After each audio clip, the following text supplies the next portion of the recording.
தொடர்ந்து பேச்சுரிமை சேனலோடு பயணித்துக் கொண்டிருக்கின்ற நண்பர்கள் அனைவருக்கும் வணக்கம். உங்கள் அனைவரையும் நிகழ்ச்சிக்கு அன்போடு வரவேற்கிறேன். ராகுல் காந்தி அவர்களுடைய தமிழக வருகை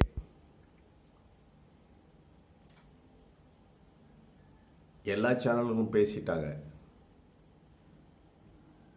அதாவது அவர் வந்தார், கட்டுக்கடங்காத மக்கள் கூட்டம், அதனால் பாரதிய ஜனதாவில் ஏற்பட்டிருக்கின்ற குழப்பம்,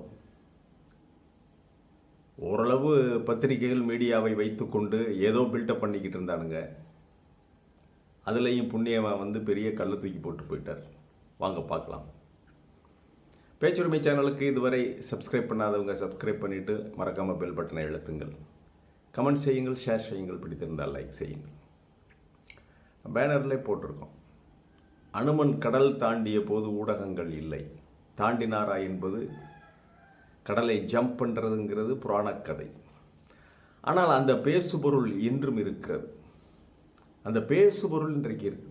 பல்வேறு கற்பனை கதைகளில் அனுமன் தாண்டினார் என்பது. ஆனால் ஒரு சிறிய விளைவு மிகப்பெரிய செய்தியாகிறது.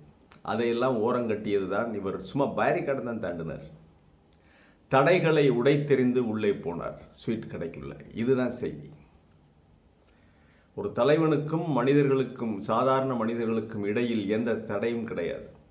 எனக்கும் இந்திய மக்களுக்கும் இடையில் எந்த தடையும் கிடையாது. எனக்கு உயிர் பயம் கிடையாது என்று நிரூபித்த இடம்தான் அந்த கோயம்புத்தூர் ஸ்வீட் கடைக்குள்ள போன நிகழ்வு. ராகுல் காந்தி அவர்கள் கட்டுக்கடங்காத மக்கள் கூட்டம்.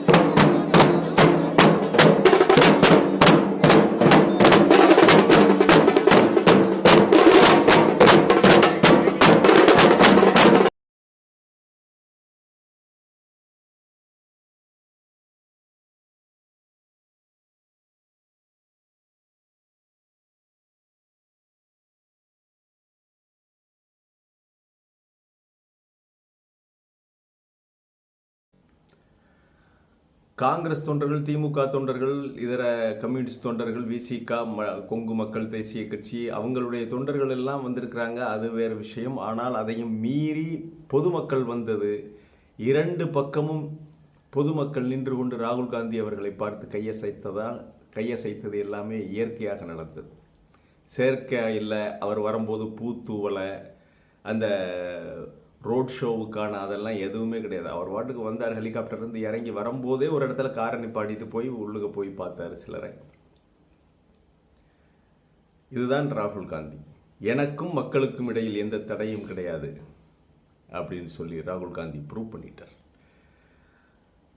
சில வேட்பாளர்கள், அண்ணாமலை அவர்களுடைய பாரதிய ஜனதா கட்சியினுடைய தலைவர் அண்ணாமலை உற்சாகப்படுத்தி, இல்லுங்கண்ணே விட்டுறாதீங்கண்ணே, அந்த தில்லானா மௌனாம்பல்ல நாகேஷ் சொல்லுவார் கடைசியாக, அந்த நம்ம சிவாஜிக்கும் பத்மினிக்கும், சிக்கல் சண்முக சுந்தரத்துக்கும் தில்லானா மோகனாம்பாளுக்கும் போட்டி நடைபெறும் போது அதை தடுத்து நிறுத்துறதுக்காக நாகேஷ் பணம் வாங்கிக்கிட்டு அந்த பேஷ்கார், கோயில் பேஷ்காரை கூட்டிகிட்டு வந்து, போங்கண்ணே முன்னாடி போய் நிறுத்துங்கண்ணே அப்படின்னு சொல்லி தள்ளி கூட்டிகிட்டு வர்றாரு. அதே மாதிரி அண்ணாமலை, போங்கண்ணே போய் நில்லுங்கண்ணே, நான் பார்த்துக்கிறேன்னே, போய் தேர்தல் நில்லுங்கன்னு தள்ளி கொண்டாந்து வம்புடியாக கொண்டாந்து மாட்டி விட்ட வேட்பாளர்கள் எல்லாம் மூட்டை முடிச்சுகளை கட்ட ஆரம்பித்து விட்டார்கள். வேணாப்பா, போதும், நாங்கள் செலவழித்த வரைக்கும் போதும், நீ தர்றேன்னு பணம் தர்றேன்னு சொல்லி ஏமாத்துனதும் போதும், எங்கே மக்கள் ஓட்டு போடுறேங்கிறேன், போனால் முகத்தை திருப்பிக்கிறாங்க, இவ்வளவுதான்டா என்று சொல்லி அவருடைய சொந்த கட்சி வேட்பாளர்கள் பலர் மூட்டை முடிச்சுகளை கட்டிக்கொண்டு வெளியேறுவதற்கு தயாராக இருக்கிறார்கள். காலில் விழாத குறையாக அண்ணாமலை அவர்களிடம் கெஞ்சி பேசிக் கொண்டிருக்கிறார் என்பது நமக்கு வந்திருக்கின்ற சோர்ஸ் மூலமாக நமக்கு வந்திருக்கின்ற சமீபத்திய தகவல். அவர்களுக்கு 1% கூட வெற்றி பெறுவோம் என்ற வாய்ப்பு, நினைப்பெல்லாம் கிடையாது. அடுத்ததாக இந்த பாரிகாடை தாண்டின விஷயத்துக்கும் இவர்களுடைய பாரதிய ஜனதா கட்சி நடத்துகின்ற யாத்திரைக்கும் ராகுல் காந்தி நடத்திய பாத யாத்திரைக்கும் ரெண்டு மிகப்பெரிய ஒரு வித்தியாசம் இருக்குது. அதுதான் மனித குலத்திற்கு அவர்கள் சொல்லிக் கொண்டிருக்கின்ற செய்தி என்ன, ராகுல் காந்தி அவர்கள் சொல்லுகின்ற செய்தி என்ன என்பதுதான் நாம் பார்க்க வேண்டும். மனித குலத்திற்கு ராகுல் காந்தி சொல்லுகின்ற செய்தி என்ன என்பதை முதல்ல அப்புறம் பார்க்கலாம். இந்த பாரதிய ஜனதா சங்கி கூட்டம் தங்களுடைய ரத யாத்திரையின் மூலம், ரோட் ஷோவின் மூலம் சொல்லுகின்ற செய்தி என்னங்க? பெரிய செய்தி இருக்குங்க. அத்வானி நடத்தியது ரத யாத்திரை, நமது மோடி அவர்கள் நடத்தியது இந்த யாத்திரை ரோட் ஷோ. இவன் யாருமே பாத யாத்திரை பண்ண மாட்டான். ஏன்? அத்வானியிலிருந்து, அமித்ஷாவிலிருந்து, மோடியிலிருந்து யாருமே பாத யாத்திரை பண்ண மாட்டாங்க, மக்களோடு மக்களாக கலந்து வர மாட்டாங்க. ஏன்னா யாரு பக்கத்தில் வந்து நிற்கிறான்னு என்ன தெரியும்? தீட்டுப்பட்டுருமியா? புரியுதா? இப்ப அவனுடைய வர்ணாசிரம தர்மம் தீட்டுப்பட்டு அழுக்காகி விடும்யா. எவன் தொடுறானோ, எவன் வந்தானோ. சொன்னார்ல அண்ணாமலை ஒரு பெரிய ஜாதியின், உயர்ந்த ஜாதியின் பின்னணியில் இருந்து வந்தவர் அண்ணாமலைன்னு ஒரு சர்டிபிகேட் கொடுத்தாருல. அண்ணாமலையோட கை குலுக்குவாங்க, கட்டி தழுவுவாங்க, இது பண்ணுவாங்க. இன்றைக்கு வரைக்கும் எல்முருகன் நம்மை பொறுத்தவரை எல்முருகன் அவர்கள் காட்டி கொடுத்தவர் தான், பரவாயில்ல. ஆனால் அவரை ஒருத்தனாவது, எந்த பாரதிய ஜனதா கட்சிக்காரனாவது, அதாவது அவர் ஜாதியை சேர்ந்தவன் இல்லை, அவங்களுக்குள்ள கட்டி தழுவிக்கிடுவாங்க. பாரதிய ஜனதா கட்சியை சேர்ந்த உயர் ஜாதி தலைவர்கள் யாராவது பிராமண சமூகம், அமித்ஷாவிலிருந்து, மோடியிலிருந்து யாராவது கட்டி தழுவி இருக்கிறார்களா என்பதை முருகன் சிந்தித்து பார்க்க வேண்டும். அத்வானியினுடைய ரத யாத்திரை சொல்லும் செய்தி அதுதான். நான் ரதத்தில் தான் வருவேன், நீ இழுத்துக்கிட்டு போ. நான் இழுக்கப்பட வேண்டியவன், நான் அமர்ந்திருப்பேன், நீ தூக்கிட்டு போ. பல்லக்கில் வருவேன், தூக்கிட்டு போ. நான் ரதத்தில் நிற்பேன், நீ இழுத்துக்கிட்டு போ. நடக்க மாட்டேன். நடந்தா உனக்கு எனக்கு அப்புறம் என்ன வித்தியாசம் இருக்கு? நீ தொட்டுட்டேன்னா என்னைய? அதே மாதிரி தான் மோடி, அமித்ஷாவெல்லாம் ஒரு டிஸ்டன்ஸ் தான் மெயின்டைன் பண்ணுவாங்க. அதிகமாக யாரையும் தொட்டுற மாட்டாங்க. அப்படி தப்பித்தவறி தொட்டிருந்தா கூட, அண்ணாமலையை தொட்டா கூட குளிச்சிருப்பானுங்க. வீட்டில் போய் ஸ்நானம் பண்ணி அந்த யாகம் அதெல்லாம் பண்ணிக்கின்னு சில மந்திரங்களை சொல்லி, சில அந்த தலையில் தண்ணியை தெளித்து இது பண்ணிக்கிட்டு அதெல்லாம் இருக்குது. அந்த பரிகாரம் பண்ணுறதுக்கெல்லாம் பண்ணிட்டு தான் அப்புறம் போய் சாப்பிடுவாங்க, தூங்குவாங்க. ஆகவே இவர்கள் எதேச்சையாக தொட்டு விட்டாலும் கூட வீட்டில் போய் பரிகாரம் பண்ணுபவர்கள். இங்கே ஒரு பக்கம் என்னை சந்திப்பதற்கு, என்னை தொடுவதற்கு, என்னோடு கலந்து பழகுவதற்கு, என்னோடு இரண்டரை கலப்பதற்கு எந்த தடையும் இல்லை என்று தடைகளை உடைத்தெறிந்து விட்டு வருகின்ற ஒரு தலைவன். யார் வேணும்? இந்தியா தேர்வு செய்ய வேண்டும். அதுதான் ராகுல் காந்தியுடைய இந்த பொதுக்கூட்டம். அதன் பிறகு வந்த ஸ்வீட் பாக்ஸ் வழங்கிய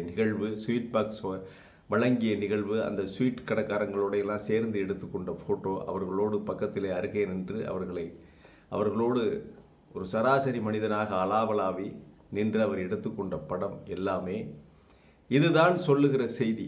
எனக்கு தடைகள் இல்லை, எனக்கு பேதம் இல்லை, எனக்கு நிறம் இல்லை, மொழி இல்லை, ஜாதி இல்லை. நான் இந்தியன், நான் மனிதன். இதைவிட அருமையான செய்தியை மனித குலத்திற்கு ஒரு வளரும் தலைவர் எப்படி சொல்லிவிட முடியும்?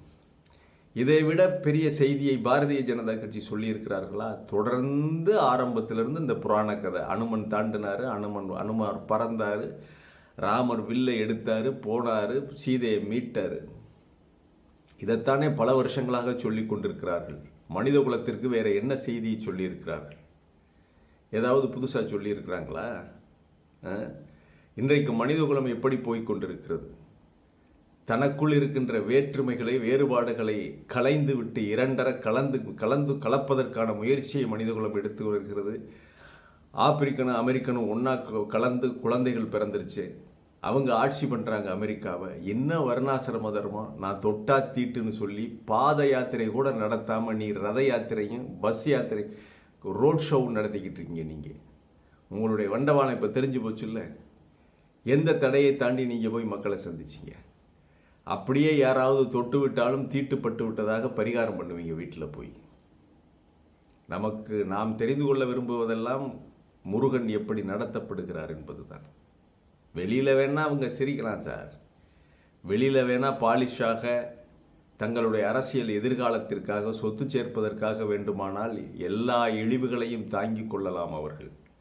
ஆனால் உள்ளுக்குள்ளே ஏதோ வேறுபாடு இருக்கு. முருகன் சரியாக நடத்தப்படவில்லை, முருகனுக்கு பல்வேறு அவமானங்கள் நேர்ந்திருக்கிறது என்பதுதான் நம்மை பொறுத்தவரையிலே நேர்ந்திருக்கக்கூடும் என்பதுதான் நம்முடைய ஒரு எடை போட்டு பார்க்கின்ற பொழுது அதுதான் நமக்கு தோன்றுகிறது. ஆகவே ராகுல் காந்தி வந்தது, அவருக்கு கூடிய மக்கள் கூட்டம் பாரதிய ஜனதா கட்சியினுடைய வயிற்றிலே புலியை கரைத்து கிளியை ஏற்படுத்தி இருக்கிறது. அவர்களுடைய வேட்பாளர்கள் எல்லாம் பெட்டி சட்டிகளை கட்டிக்கொண்டு, மூட்டை முடிச்சுகளை கட்டிக்கொண்டு, ஏன்னா எல்லாருமே இறக்குமதி செய்யப்பட்ட வேட்பாளர்கள், தொகுதிகளுக்கு சம்பந்தம் இல்லாதவர்கள். இந்த வெயில் அவங்களுக்கு ஒத்துக்கிறாது. தயிர் சாதம் சாப்பிட்டு நிழல்ல இருந்தவங்க போவதற்காக எத்தனிக்கின்ற பொழுது அண்ணாமலையின் கட்டாயத்திலே அங்கே அமர்ந்திருக்கிறார்கள். ராகுல் காந்தியின் செய்தி தமிழகத்திற்கு வலுவாக, தமிழகத்திலே இருக்கின்ற பாரதிய ஜனதா கட்சியினுடைய தலையிலே பேரிடியாக இறங்கியிருக்கிறது. இதிலிருந்து அவர்கள் மீள்வது கஷ்டம். மீண்டும் ஒரு காணொலியிலே சந்திக்கிறேன். இது வாய்ஸ் ஆஃப் தமிழ் வழங்கும் பேச்சுரிமை சேனலை சப்ஸ்கிரைப் பண்ணிட்டு பெல் பட்டனை மறக்காமல் அழுத்துங்கள். கமெண்ட் செய்யுங்கள், ஷேர் செய்யுங்கள், பிடித்திருந்தால் லைக் செய்யுங்கள்.